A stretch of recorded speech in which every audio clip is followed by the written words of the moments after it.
오늘 함께 통독하실 본문은 전도서 6장입니다. 그 중에 이 시간 함께 보실 말씀은 전도서 6장 10절부터 12절까지의 말씀입니다. 전도서 6장 10절부터 12절까지의 말씀 짧은 본문이라 다 같이 한 목소리로 읽겠습니다. 이미 있는 것은 무엇이든지 오래전부터 그의 이름이 이미 불린 바 되었으며 사람이 무엇인지도 이미 안 바 되었나니 자기보다 강한 자와는 능히 다툴 수 없느니라. 헛된 것을 더하게 하는 많은 일들이 있나니 그것들이 사람에게 무슨 유익이 있으랴. 헛된 생명의 모든 날을 그림자같이 보내는 일평생에 사람에게 무엇이 낙인지를 누가 알며 그 후에 해 아래에서 무슨 일이 있을 것을 누가 능히 그에게 고하리요. 아멘. 다 예정돼 있다면이라는 제목으로 말씀을 함께 나눕니다. 우리의 삶에서 일어나는 모든 것은 이미 오래전부터 하나님께서 미리 확정해 두신 일입니다. 미리 확정되었다, 미리 예정되었다, 이 말뜻을 잘 이해하셔야 하는 게 지난 일들도 그렇고 앞으로 벌어질 일들도 그렇고 영화에서처럼 다 정해져 있어서 거기에 맞춰서 우리가 설계된 기계로 살고 있다는 뜻은 아닙니다. 누구든지 주의 이름을 부르는 자는 구원을 얻으리라. 다 예정되어 있는 하나님의 일이다라는 것은 우리가 주의 이름을 부를 수 있는 기회를 얻어서 구원의 반열에 오른 사람들이고 하나님의 계획 안에 우리 인생이 포함되어 있어서 성경의 원칙대로 살았을 때 항상 승리할 수 있고 영광스럽게 우리 이름이 불려지는 사람들이라는 뜻입니다. 구원을 얻어서 책임져 주신다는 약속을 받고 누리고 살고 보장된 곳에서 주와 함께 산다. 이게 예정돼 있다라는 말의 뜻입니다. 우리는 이런 하나님의 예정을 입은 사람들입니다.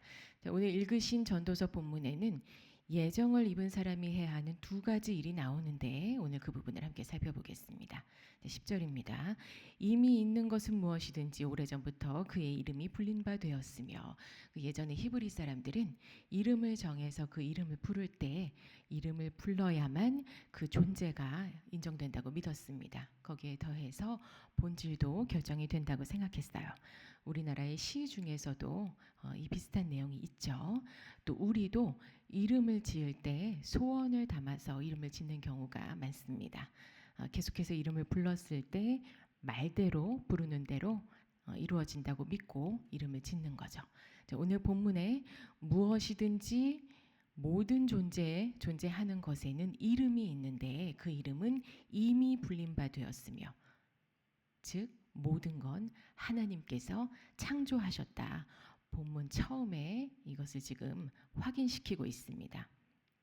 거기에 사람이 무엇인지도 이미 안바되었나니 사람도 하나님께서 창조하신 피조물인데 무엇인지도 이미 안다. 피조물 중에서 비교해 보면 사람이 가장 위대하다는 뜻이에요. 지금 이 말이. 하나님께서 하나님의 형상대로 지으시고 정복하고 다스리라는 명령까지 주셔서 실제로 사람이 하나님의 일을 맡아서 모든 게 돌아가고 있으니까 사람은 그런 존재다. 사람이 피조물 중에서는 위대한 존재다. 이게 이미 안바되었다라는 말씀의 뜻입니다. 사람이 어떤 존재고 얼마나 대단하기도 하고 얼마나 약하기도 한지 다 안바되었는데 이 알고 있는 바의 결론이 하나입니다. 창조와 구원과 영광과 승리와 마지막 하늘 보좌까지도 모든 게 사람과 관련된 일이지만 다 알고 보니까 마지막 부분 자기보다 강한 자와는 능히 다툴 수 없느니라. 하나님과 사람 사이에는 분명한 차이가 있다. 존재도, 거리도, 능력도 모든 것이 다 하나님은 하나님이고 사람은 사람이다. 다시 말하면 우리는 하나님의 예정을 입은 사람인데 분명한 한계가 있다. 그 하나님 앞에서 사람이 한계를 깨달아라 이 말입니다. 하나님 앞에서 한계를 알아라. 사람이 한계를 깨닫는다는 건 뭘까요? 거꾸로 여쭤보면 하나님의 위대하심을 찬양하고 불가능한 걸 기도로 구해서 얻으면 우리가 우리 사람의 한계를 깨닫고 있는 걸까요? 하나님의 예정을 입는다는 그 영광이 뭔지 아는 사람은 인간의 한계를 정확하게 알고 있습니다. 인간의 한계를 안다는 건 하나님은 어떤 분이시고 하나님의 일이 어떤 규칙에 의해서 흘러가고 있는지를 정확하게 이해하고 있다는 거예요. 말씀으로 또 계시로 정확하게 이해합니다. 구체적으로 살펴보면 하나님 앞에서 한계를 알고 있는 분들은 가장 큰 예로 말을 통해서 그분이 정말 한계를 알고 있다. 그 사람이 한계를 알고 있다는 말을 통해서 구별이 됩니다. 하나님 앞에서 내가 하고 싶은 대로 말을 하지 않는 게 하나님 앞에서 내가 사람의 한계를 알고 있다는 증거예요. 인격이 너무 훌륭해서 자신의 한계를 알고 말을 아끼는 분들도 있지만 그렇지 않은 평범한 성격이라 할지라도 하나님 앞에서 자신의 한계를 아는 소명의 사람의 특징 중 하나는 예정의 영광 안에서 말을 삼가는 모습을 보입니다. 영적 세계에서 말이 주는 영향을 알기 때문이에요. 하나님 앞에서 한계를 아는 구원자가 구별되는 가장 큰 특징이 이 말에서 구별된다고 볼 수 있습니다. 예를 들어서 해로운 말을 하지 않는 건 자신의 위치를 아는 거예요. 오늘 본문에 비추어 봤을 때 이런 일들을 영적으로 이해하셔야 합니다. 왜냐하면 예정 입은 자들에게는 땅의 법칙이 적용이 안 되기 때문이에요. 한마디의 말 때문에 사명이 생길 수도 있고 사라질 수도 있어요. 생명이 생길 수도 있고 반대가 될 수도 있어요. 이거는 그 어떤 인격의 너머의 문제입니다. 인격이 어떠하냐에 따라서 말을 조심하느냐 아니면 말을 조심하지 못하게 하느냐 이 차원이 아니고 인격이 좋은 훌륭한 인격이든 아니면 그렇지 못하든 그걸 넘어서 우리가 하나님과 나와의 관계 사람이 하나님 앞에서 어떤 한계를 알고 있는지를 정확하게 알고 있다면 인격을 넘어서서 그 말의 한계를 본인이 지어서 한계 안에서 그 말을 이루어가고 있다는 뜻입니다. 한마디의 말 때문에 인생이 바뀔 수가 있어요. 하나님과 우리의 관계에 하나님과 예정 입은 우리 사이의 한계를 잘 이해하시고 특히 이 말의 적용을 위해서 평생을 우리가 함께 노력해야 합니다. 이게 사명과 생명을 지키는 길이에요. 하나님 앞에서 한계를 넘어서는 말의 실족함이 없으시기를 소원합니다. 다음으로 예정을 입은 우리가 중요하게 적용해야 할 것이 두 번째 것 11절과 12절 제가 읽겠습니다. 헛된 것을 더하게 하는 많은 일들이 있나니 그것들이 사람에게 무슨 유익이 있으랴. 헛된 생명을 모든 날을 그림자같이 보내는 일평생에 사람에게 무엇이 낙인지를 누가 알며 그 후에 해 아래에서 무슨 일이 있을 것을 누가 능히 그에게 고하리요. 이 본문에서도 한계가 나옵니다. 그런데 어떤 한계냐? 헛된 것들 가운데 이 세상 가운데 살아가야 하는 우리에게 우리의 한계를 아는 것에 혼미하게 하는 것. 즉 예정을 입어서 그 영광으로 우리가 살고 있고 다시 오실 예수님의 그때를 기다리고 있는데 그런 우리에게 너는 여기까지가 한계고 너에게 이 이상의 영광은 더 이상은 없고 이렇게 살다가 끝나버리는 게 아무 기쁨도 없고 생명도 없는 너의 인생이다. 세상 말로 하면 너에게 지워진 운명이다. 이렇게 우리를 혼미하게 하고 속이는 한계, 헛된 한계, 가짜 한계. 너의 건강은 지금보다 절대 나아질 수가 없고 치유도 안 될 거고 형편도 나아질 리가 없고 지금 갖고 있는 이 문제들이 평생도록 너를 따라다닐 거다라는 한계. 헛된 것들이 우리를 혼미하게 하는 한계입니다.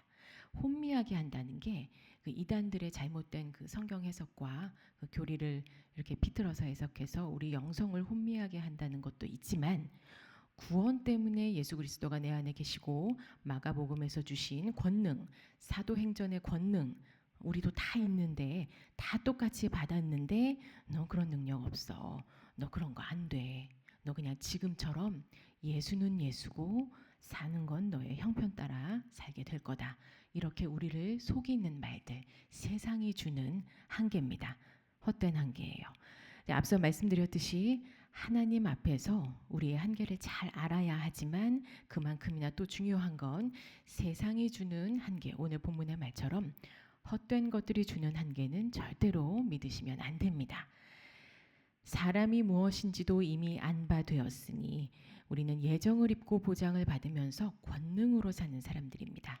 권능을 받았어요. 똑같이 다 받으셨습니다. 구원 입은 자는 누구든지 예수 그리스도의 권능을 입었습니다. 권능은 옛날에 그 귀중한 거 저 장롱 안에다가 이렇게 보관하듯이 잘 보관한다고 숨겨서 지켜야 하는 게 아니고 권능은 쓰는 거예요. 세상은 그런 거 없다고 하고 오늘 본문처럼 헛된 한계로 우리를 속이지만 아닙니다. 예수 그리스도 안에서 주신 권능은 한계가 없어요. 그래서 세상이 뭐라고 말하든지 그 말을, 그 한계를 뛰어넘으셔야 해요. 어떤 분이 그런 말씀을 하시더라고요. 진짜로 가난은 되물림 되는 거더라. 병도 되물림 되는 거더라. 그 말을 확실히 믿어버리고 그 말을 하시는 분들이 계세요. 그런데 아니에요. 그 한계를 우리는 뛰어넘어야 합니다. 뛰어넘어야 한다는 우리 중심의 뜨거움이 어디서 오냐? 하나님의 예정하심. 또 뛰어넘을 수 있는 근거가 어디에 있냐? 예수가 내 안에, 내가 예수 안에 있으면 나는 그 이름의 권능으로 예수님보다 더한 것을 하면서 한계를 뛰어넘을 수 있다. 이게 이 말씀이 증거예요. 우리에게 그 증거가 됩니다.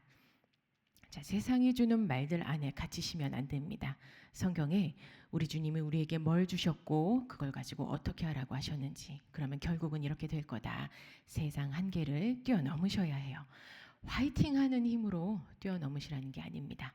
저 영혼 깊은 곳에서부터 세상을 뛰어넘으려면 말씀의 증거를 믿고 또 그대로 행하시되 나는 이미 주의 이름을 부르며 구원의 반열에 약속 증거 가진 자라는 걸 붙잡으시면서 한계를 올라서시는 겁니다. 말씀을 맺습니다. 우리는 예정을 입었습니다. 구원을 얻어서 책임져 주신다는 약속을 받고 누리고 살고 보장된 곳에서 주와 함께 살 겁니다. 예정 입은 자는 하나님 앞에서 자신의 한계를 분명하게 알아야 합니다. 그 적용으로 말을 지켜야 한다고 오늘 말씀을 드렸어요. 한마디의 말로 사명과 생명이 주어질 수도 있고 그 반대가 될 수도 있습니다. 또 예정 입은 자는 세상이 주는 헛된 한계를 뛰어넘어야 합니다. 예수 그리스도가 내 안에, 내가 예수 안에 있으면 나는 그 이름의 권능으로 예수님보다 더한 것을 하며 한계를 뛰어넘는다. 오늘 우리에게 주신 말씀입니다. 말씀은 하나님께서 나에게 주시는 말씀이에요. 나에게 주셨다는 건 꼭 지켜야 한다, 이렇게 나에게 당부하시는 겁니다. 오늘 주신 말씀 기억하시면서 자신의 한계를 잘 알고 헛된 한계를 뛰어넘는 우리 귀한 성도분들 되시기를 간절히 소원합니다. 기도하시겠습니다.